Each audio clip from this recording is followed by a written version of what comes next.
夫君缠绵病榻2月，药石无医，撒手人寰。夫君死后没有几日，婆婆从外面抱回一个和夫君一模一样的孩子。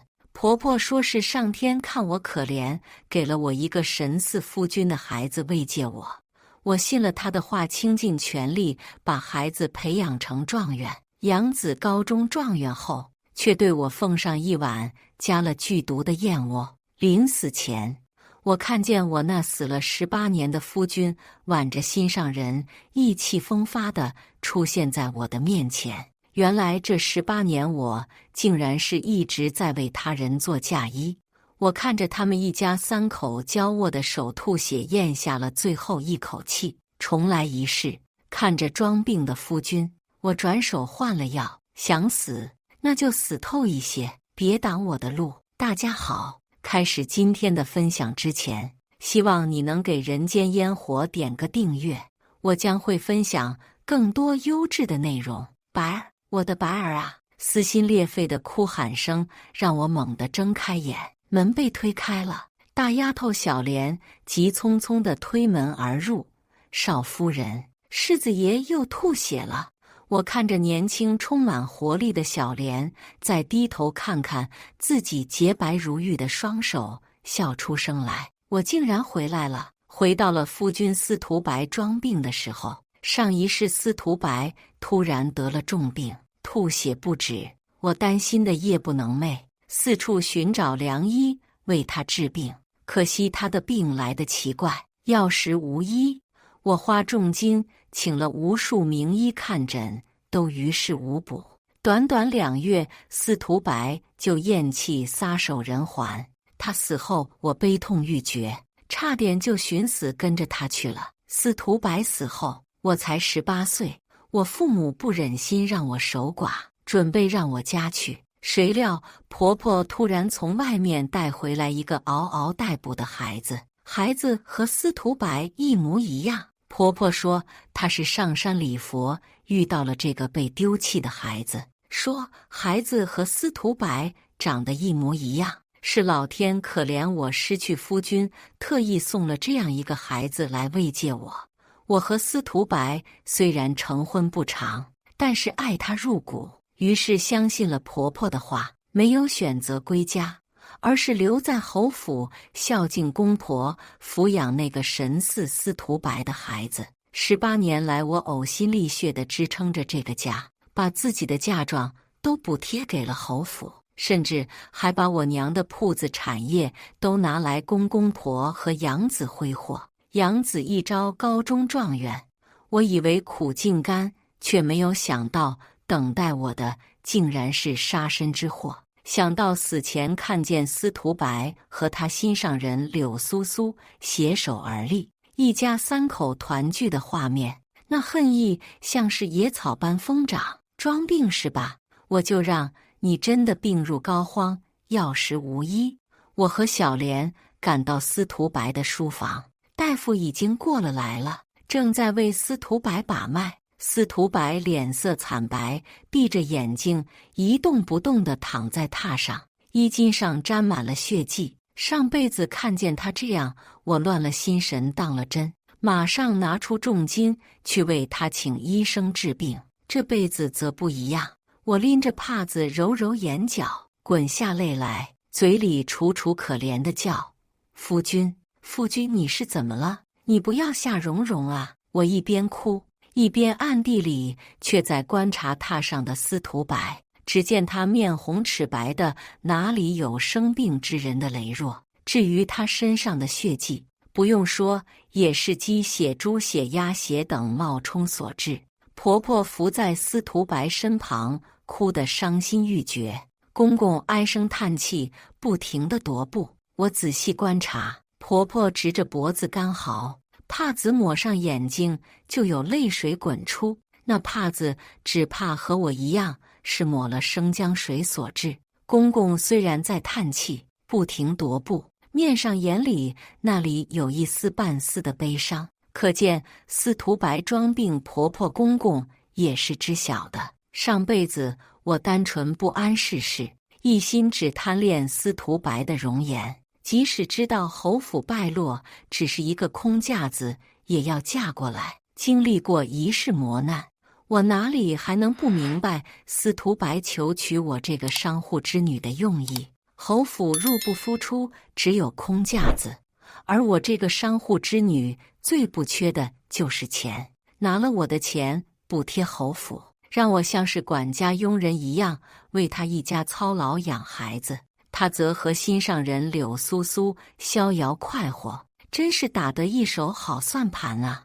我学着婆婆的样子，用帕子抹了抹眼睛，继续哭得撕心裂肺。见我只是跟着哭，婆婆和公公坐不住了。婆婆主动收了泪，提议：白儿这病来得突然，大夫也说不出原因，我看得请名医来诊治才是。上辈子不等婆婆提出，我就主动说了这话。请名医自然是要花钱的，我一门心思只想治好司徒白的病，花出去的银子像是流水一样。这一世我只是抹泪，没有半点主意。婆婆和公公只好自作主张地提出要请名医为司徒白看诊，我没有拒绝，任由婆婆公公去折腾。晚些时候，小莲告诉我，公公和婆婆请了一个非常有名的神医上门了。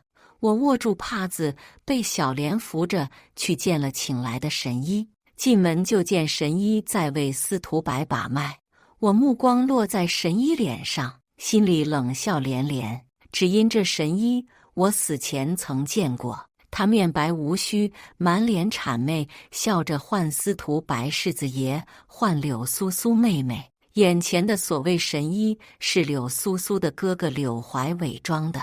柳怀比我死之前看到的柳怀年轻很多，为了伪装神医，他戴了假胡子，穿着道袍，看起来仙风道骨的模样。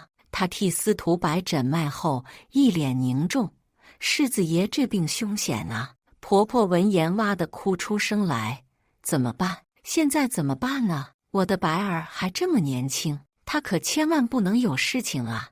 我上前一步扶住婆婆，一副六神无主失态的样子，紧紧地抓住婆婆的手，尖尖的手指甲深深地掐进了婆婆的手腕，也跟着撕心裂肺地哭：“夫君，这可如何是好？夫君，你千万不能有事情啊！”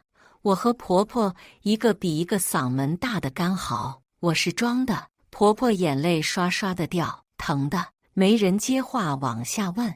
公公只好主动开口，把戏唱下去，求神医救救我的白儿。柳怀蹙着眉叹口气道：“医者父母心，能救我自然是一定要救的，只是药不好找啊，要什么药神医尽管吩咐，我侯府一定会倾尽全力去找救治白儿的药的。”在公公的请求下，柳怀摸摸下巴上的假胡子，在那边胡诌：“以老夫看，世子爷这病需要千年人参和万年灵芝入药，只是这千年人参、万年灵芝可不是一般的药材，不但贵还稀有，着实难找啊！上辈子听他胡诌后，我马上拿出重金让他帮忙买人参灵芝，想来那些买药的金银最后都进入了司徒白的腰包。毕竟他和心上人游山玩水，你侬我侬，是需要金钱去支撑的。侯府没钱，只有我这个商户之女有钱，理所当然的必须从我身上榨取。这一世我只是哭也不接话，公公婆婆只好央求神医帮忙买千年人参、万年灵芝给司徒白续命。神医答应，拎着箱子离开了。我安排人跟了上去，几个时辰后，跟着的人来汇报，神医去了城西一处小楼，那里住着一个叫柳苏苏的身怀六甲的年轻女子。小莲听完惊叫了一声：“柳苏苏，这不是世子爷？世子爷之前喜欢的姑娘吗？他不是说出事死了？”我笑，看来柳姑娘借尸还魂了。小莲以为我在开玩笑，她很着急：“小姐，世子爷的病是不是和柳姑娘有关系？差不多吧。”所以是柳姑娘偷偷给世子爷下了毒，才让世子爷吐血的。我伸手戳了一下小莲的额头，这脑子都想的什么？柳姑娘，她既然和世子爷情深意长，又怎么舍得让世子爷死呢？这不是因爱生恨吗？话本子里都这么说的。当初柳姑娘想要嫁过来，侯爷和夫人不同意，所以柳姑娘会不会因为世子爷娶你，恨上了世子爷？我看小莲傻乎乎的样子，不再逗她。小莲，世子爷没病，柳姑娘也不会给他下药，他们等着我给他们养儿子，用嫁妆和我娘家的钱撑起侯府呢。听我说了司徒白的打算，小莲气得发抖。小姐，现在怎么办？好办。我摸摸小莲的头，世子爷不是装病要死了吗？那我们就让他真的病入膏肓。我借口找我爹，想办法给司徒白治病，回了娘家。我把司徒白装病柳苏苏怀孕，马上要生产的事情15110地告诉了我爹。我爹气得牙根痒痒的。当初侯府来求娶你，我就知道这里面有阴谋，敢算计我女儿，我让他们吃不了兜着走。我爹怒火中烧，要去侯府拆穿司徒白的阴谋，让我离开吃人的侯府一家。我制止了他，这样太便宜司徒白了。爹，我有办法对付他，只要您帮我一个忙即可。我要一个针灸出神入化的人跟着我回侯府，我还要你帮我找能让人身体破败成为废人的药。在我回家的时候，我安排了忠心耿耿的人一直盯着司徒白。我不在家，司徒白不用那么辛苦装病。他对柳苏苏是真的情深意长，竟然趁我不在家出府去见了柳苏苏。我得到消息只是冷笑，就让他们尽情恩爱吧。毕竟留给司徒白和柳苏苏恩爱的时间不多了。柳苏苏的孩子要生了，司徒白忙着为柳苏苏请接生婆，做生产准备。两人为了以后逍遥快活，早就去江南看好了宅子，现在就等着我这个傻乎乎的冤大头上钩付款了。我特意在家多待了2天，留足了时间给司徒白和柳苏苏商议。当然我也没有闲着，上一世我蠢，我活该被算计，这一世他们想要我的钱，想要算计我，得看自己有没有那个命。我爹身为首富，3教9流，认识的人不少，再加上我家有的是钱，很快就找到了我要的人和药。我带着人和药回到侯府，司徒白身旁的小厮哭着迎出来：“少夫人，少爷病情又加重了，怎么会这样？”我渲然欲泣的被小莲扶着去了司徒白的院子。司徒白闭着眼睛躺在床上装晕。我这2天不在侯府，司徒白玩得比较疯，柳苏苏怀孕竟然也迎合他，司徒白脖子上竟然都被种上了痕迹。婆婆听见我来了，马上哭成泪人。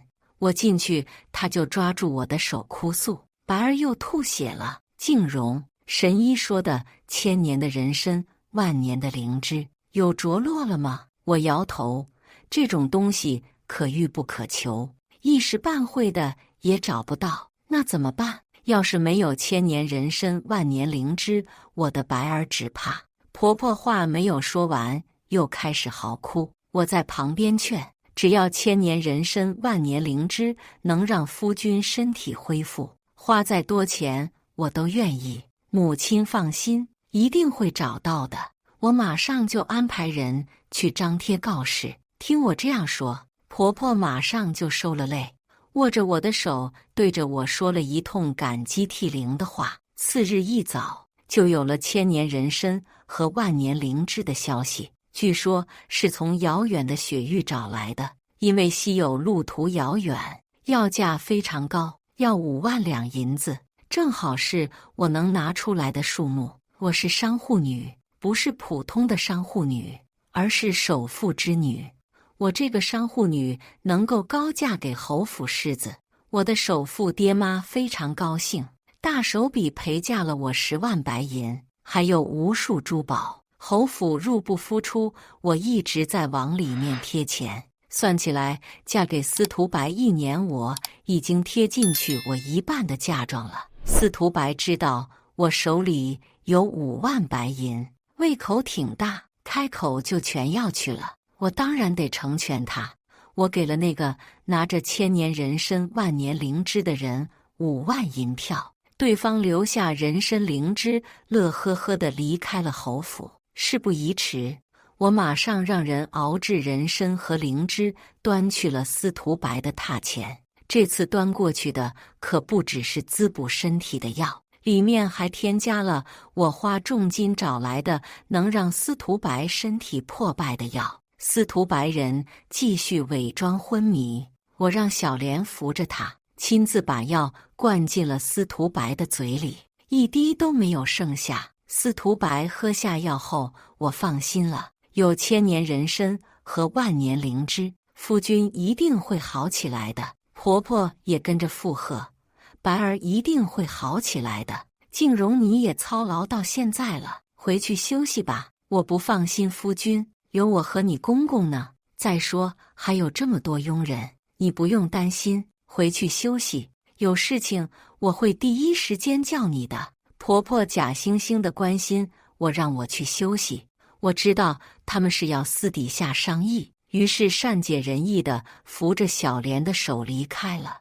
我回到住处2个时辰不到，司徒白就开始吐血，不是装的吐血，而是真的吐血。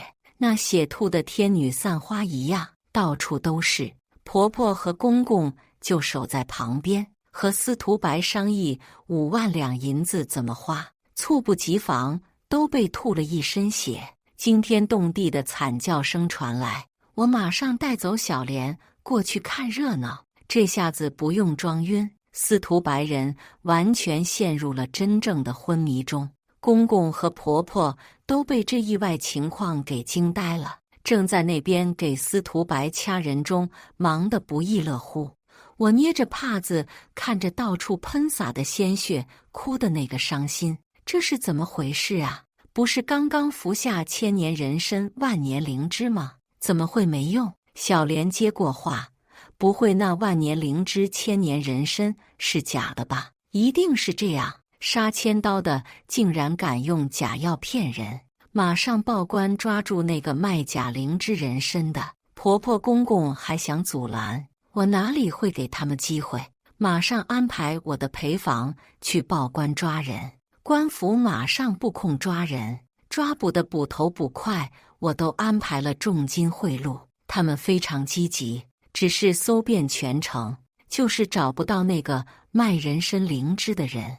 那个人像是就这样突然消失了一样。听说官府没有抓到人，婆婆公公明显的松口气，只是司徒白一直处于昏迷中，两人心里七上八下，担心的紧。毕竟是唯一的儿子，亲眼看见吐血，他们也不敢叫假神医过来了，直接叫了回春堂的大夫。大夫过来把脉后说司徒白是中了剧毒，要是他们自己找的人开的补药，人参灵芝也是他们自己找的，司徒白怎么就中毒了呢？公公婆婆想不通，他们迫切需要搞清楚真相。人是柳苏苏和他哥搞来的，自然就得找柳苏苏和他哥问过清楚明白。公公婆婆一心不能二用，毕竟是5万两的银票，还关系着司徒白的性命。他们觉得我人傻钱多，对我没有防备，两人放心地把司徒白交给我照顾，双双出府去找柳苏苏和他那个装神弄鬼的哥哥询问情况。公公和婆婆前脚一走，后脚我就带着施针的人进入了司徒白的房间。司徒白昏迷不醒地躺在床上，施针的人拿出银针刺进了司徒白的几个重要穴位。整个过程很快，收了银针，他告诉我司徒白明天会醒过来，短期他会生龙活虎，恢复如初。过了7、8、4、9天，他将变成一个废人。我听了满意的不行，现在就等着公婆和柳苏苏还有他哥先来一番狗咬狗了。公婆去找柳苏苏和柳怀，柳苏苏和柳怀两人也在等侯府消息。他们安排的人早就拿着假灵芝人参去了侯府，怎么到现在还没有消息？柳苏苏担心地问柳怀：“哥，不会出事吧？”“应该不会，侯府有侯爷和老夫人在。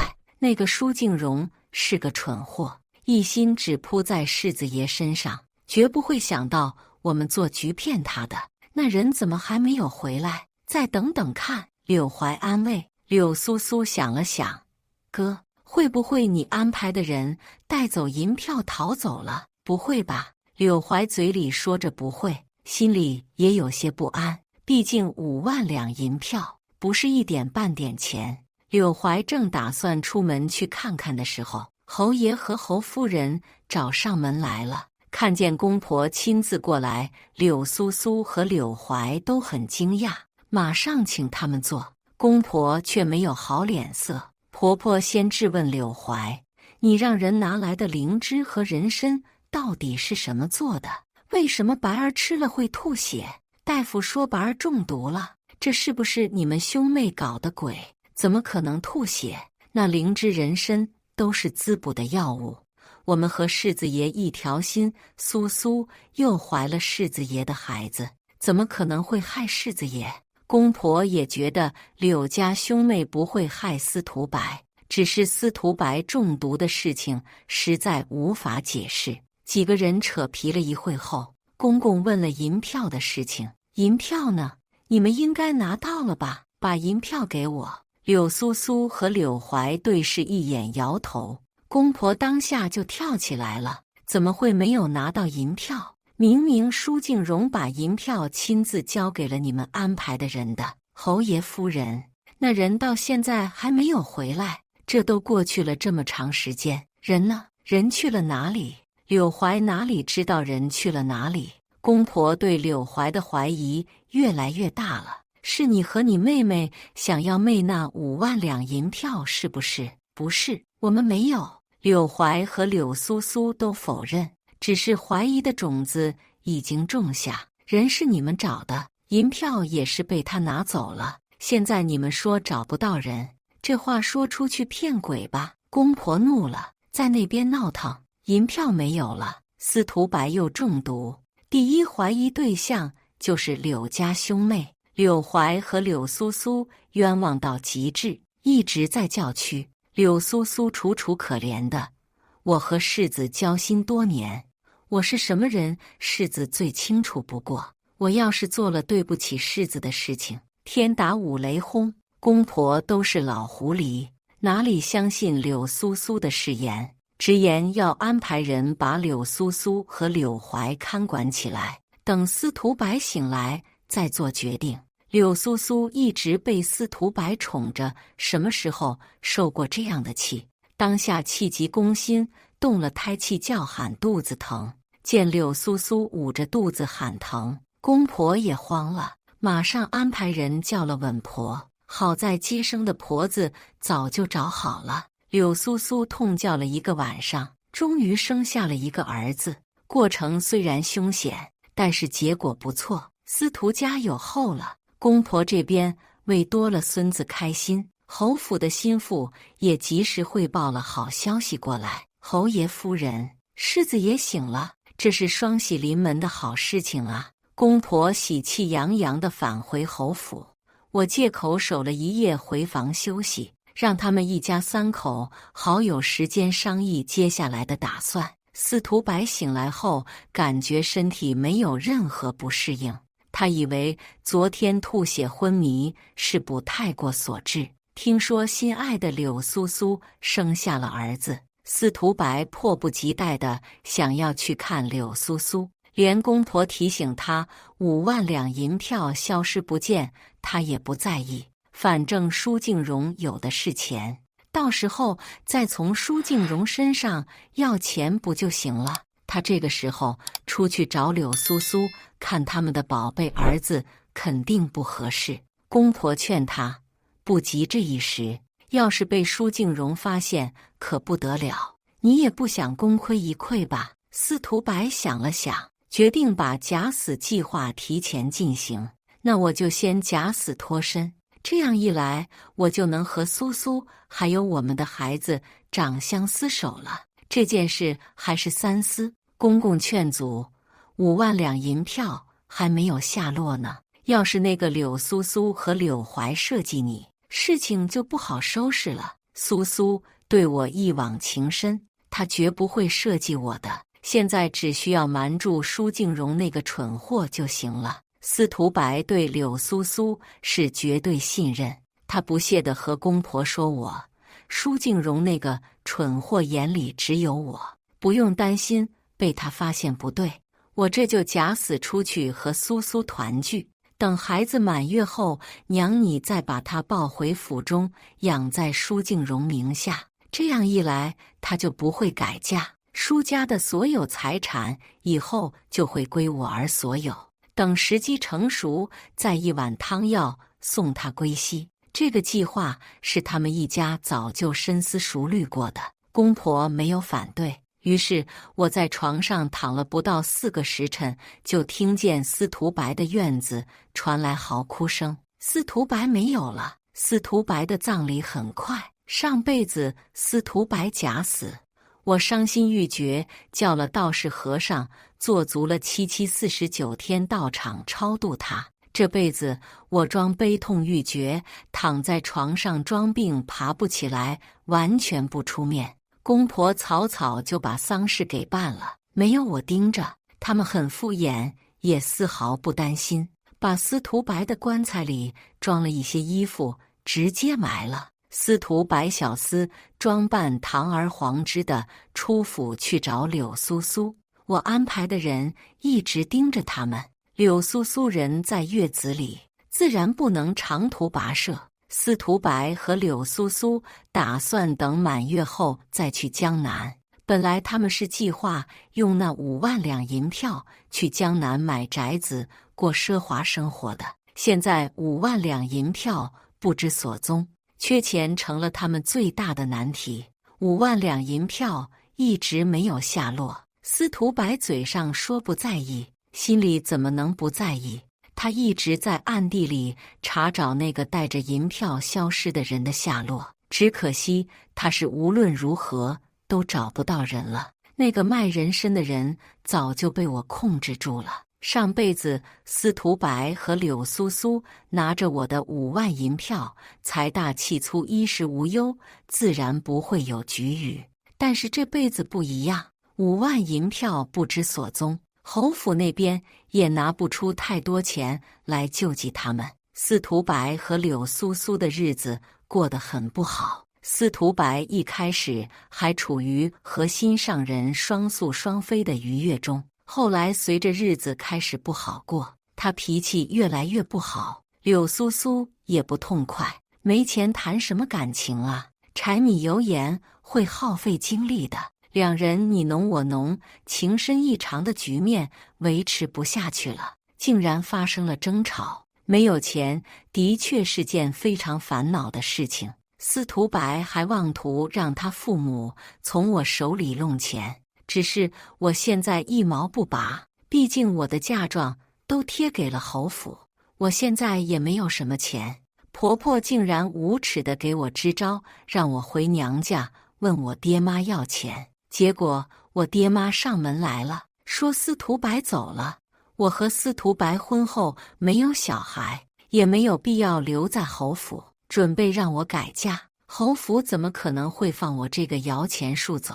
他们等不及了，不等孩子满月，就按照上一世的计划把孩子推了出来。几天后，婆婆出门礼佛，带了神似司徒白的孩子回来。婆婆和上一世说了一模一样的话：蓉蓉啊，老天看你和白儿情深，特意赏赐了一个孩子，以慰相思之苦。我欣然接受了孩子。婆婆不放心我养，说我年纪小不懂养孩子，孩子归她带，记在我名下。我继续不反驳地同意了。孩子由婆婆请了奶娘照顾，我只是抽空才去看一下孩子。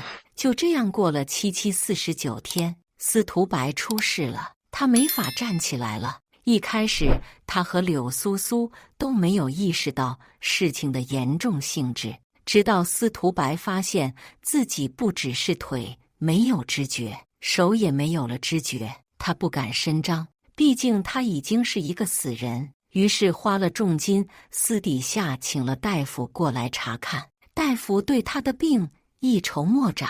柳苏苏一开始还尽心尽力地伺候司徒白，直到后来司徒白大小便失禁，柳苏苏也开始没有耐心了。俗话说，久病床前无孝子。柳苏苏贪慕的是司徒白那张脸，贪慕的是司徒白的世子身份，贪慕的是司徒白带来的荣华富贵。现在瘫痪在床的司徒白大小便失禁，恶心到死，他的爱自然也在慢慢消失。更别说司徒白现在压根不能像过去那样给他奢靡的花销。从前司徒白动不动就问我要钱，我出手阔绰，司徒白随便一拿就是上百两的银票。柳苏苏吃香的喝辣的，穿金戴银，过得好不逍遥自在。现在司徒白别说100两，1两银子他都拿不出来，毕竟侯府早就被掏空了。两人开始频繁争吵，司徒白要柳苏苏和柳怀拿出5万两银子，柳怀柳苏苏哪里去找？就这样两下生了间隙。公婆那边没法从我手里拿到1分钱，柳苏苏没法忍耐了。她还那么年轻漂亮，没有必要守着一个瘫痪大小便失禁的残疾男人。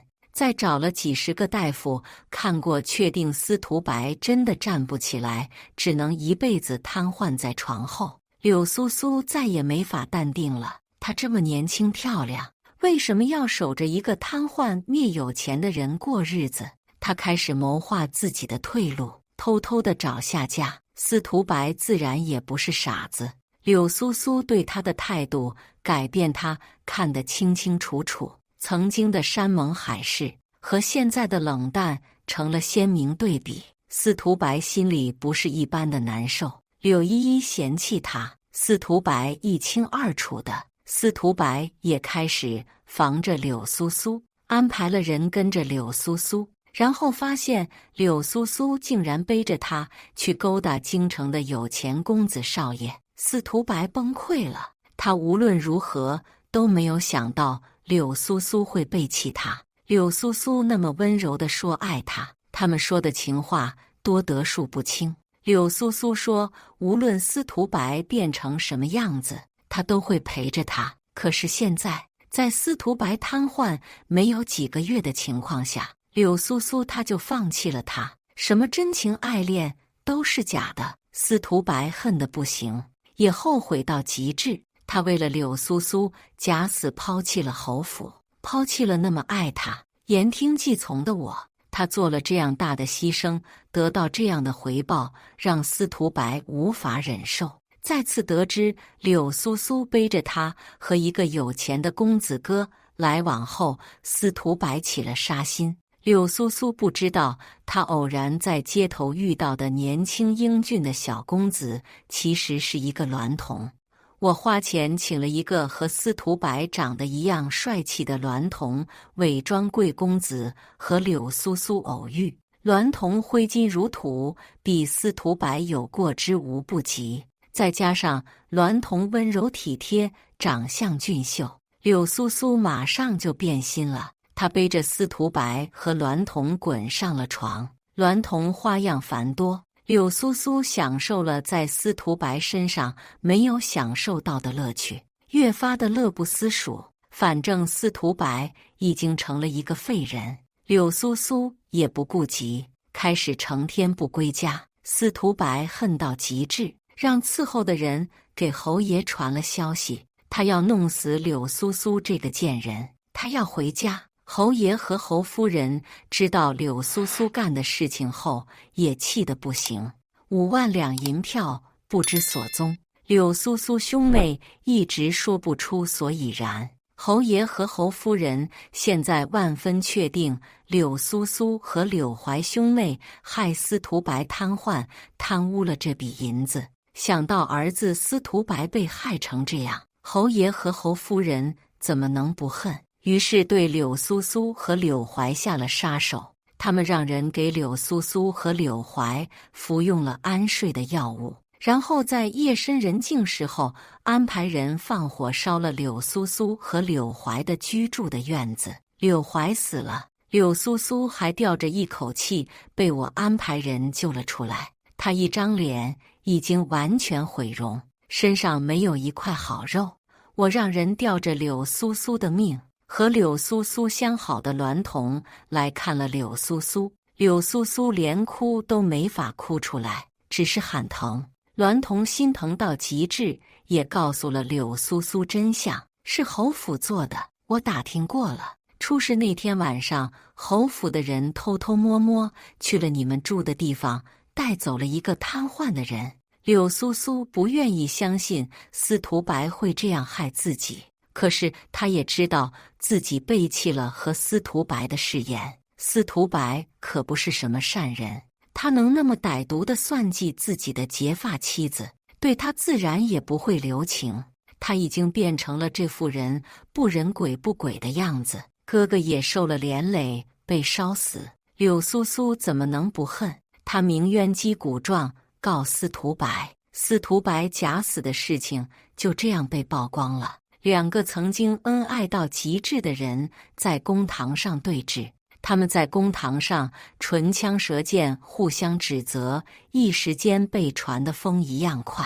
最后公婆也被扯了进来，有证人证实亲眼看见侯府的人在晚上出现在柳苏苏住的地方，最后由公公出面顶了罪。公公说柳苏苏蛇蝎心肠，想要嫁入侯府勾搭司徒白，但是侯府嫌弃柳苏苏的身份，坚决不同意。柳苏苏就心生毒计，勾搭司徒白，并且用怀孕威胁司徒白。司徒白不想让我这个妻子和他离心离德，只好隐瞒下了一切，把柳苏苏安置在外面。柳苏苏不满是这样，她一直想母凭子贵，成为世子夫人。见司徒白不肯让她名正言顺地嫁入侯府，竟然司徒白下毒让司徒白瘫痪，还威胁侯府给钱，不然就把这一切捅到侯府去。公公找了好几个证人，指证柳苏苏和柳怀威胁侯府要钱。之前的人参和灵芝事件也被他们拿出来指证柳苏苏和柳怀敲诈勒索。公公还说司徒白本来想息事宁人，不过柳苏苏太卑鄙了，他们竟然想对我这个世子夫人下毒手。司徒白为了我只好求助公公，公公不想让侯府被这样一个蛇蝎心肠的女人掌控，才对柳苏苏和柳怀下了杀手。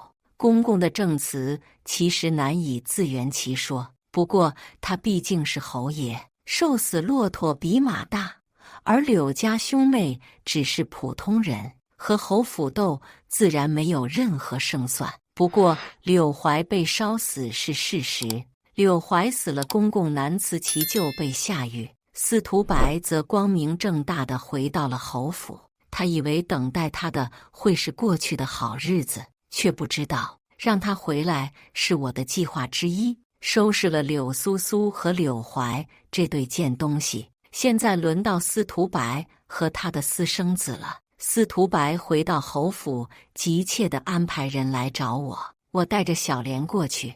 他对着我痛哭流涕的表演：“蓉蓉，我对不起你，都是柳苏苏那个贱人设计的这一切。我当初被他拿住把柄，不敢声张，才导致了这一切。”我皮笑肉不笑地看着他：“夫君，你说的是真的？你确定没有对柳苏苏产生不该产生的感情？”小莲也接过话：“据我所知，柳苏苏可是世子爷你之前最喜欢的女人啊。”你们还有了孩子。司徒白脸色一僵。我承认我之前喜欢过他，只是后来我遇到了你，蓉蓉，你才是我心里最好的，你是我的明珠。听着他恶心的情话，我一阵反胃。夫君，我相信你，你一点都不爱柳苏苏，你只是被他威胁了。只是那个孩子，夫君你打算如何处置？提到孩子，司徒白不作声了。那可是他和柳苏苏的儿子，虎毒不食子，他自然是舍不得不管孩子的。我伸手抚摸上小腹，我怀孕了。蓉蓉，你真的怀孕了？司徒白脸上闪过惊喜，他现在最怕的就是我和离，毕竟侯爷已经下狱，他一个瘫痪在床的人也没法挣钱。要是我走了，他以后的生活怎么办？有孩子就好了，我一定会看在孩子的份上，留在侯府继续为他做牛做马的。我看着司徒白，轻轻的点头。是啊，我怀孕了。夫君，如果你对我说的话都是真的，我不希望。我没有把话说完，让司徒白自己去体会。毕竟侯府现在什么都没有了，想要留下我，就得有诚意。司徒白舍不得孩子，婆婆也舍不得孩子，毕竟是儿子，是他们家传宗接代的孩子。我肚子里能不能生出儿子还是未知数，他们不敢赌，可是他们也舍不得放弃我这棵摇钱树。最后，司徒白和婆婆两人商量后，有了取舍决定。司徒白和婆婆决定偷梁换柱，继续蒙骗我。他们找了一个差不多大的孩子的尸体来冒充私生子过关，而真正的私生子却被婆婆安排人送去了乡下庄子里。他们以为我不知道他们的打算。上辈子我养私生子18年，自问没有半点亏待他，就算我不是他的亲生母亲。俗话说，生恩没有养恩大，我不指望他报答我。他也不应该这么歹毒的来害死我。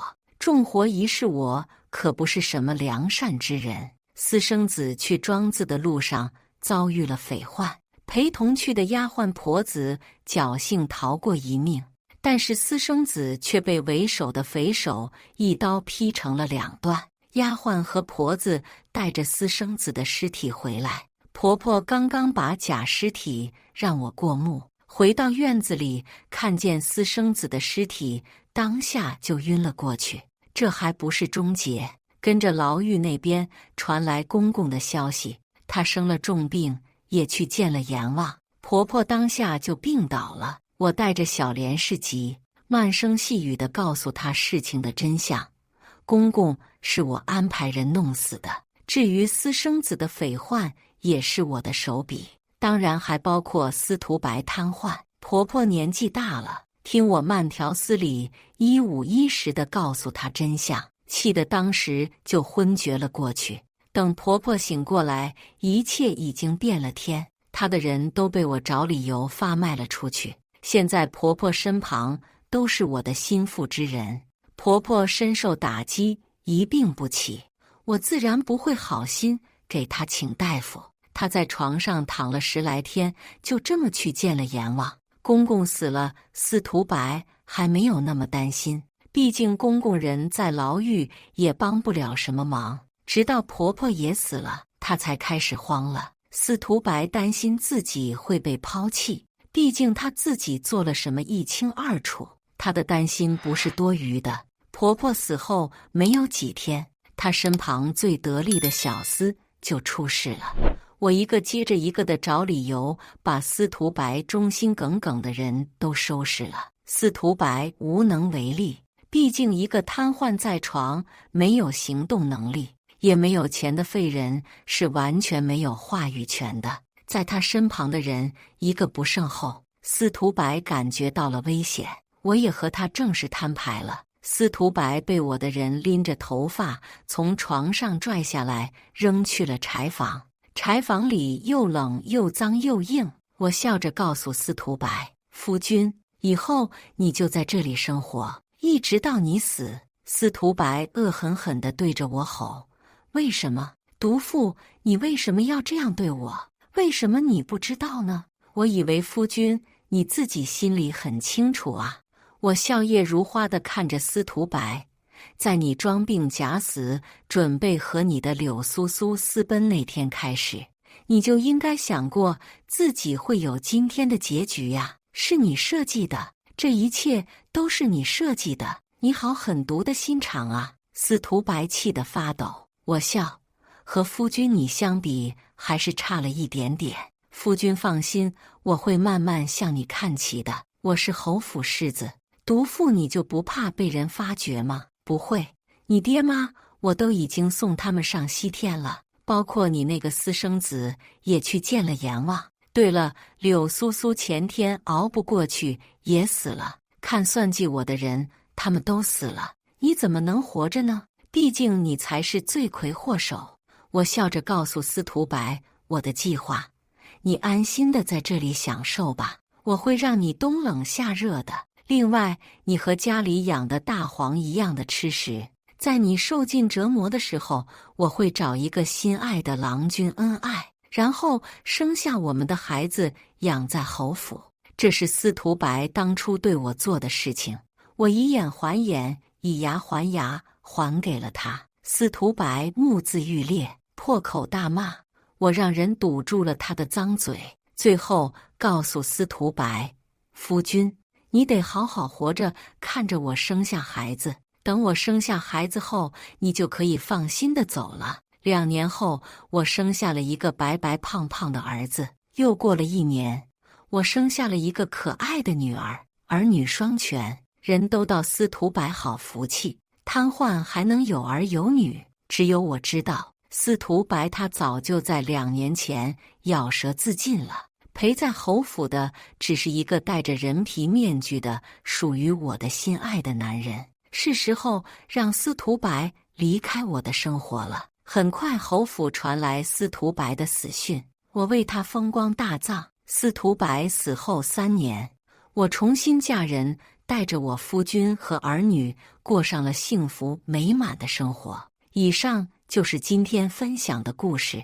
大家有什么想说的、想吐槽的，欢迎在下方评论交流。也更希望能给人间烟火点个订阅，我将会分享更多优质的故事内容。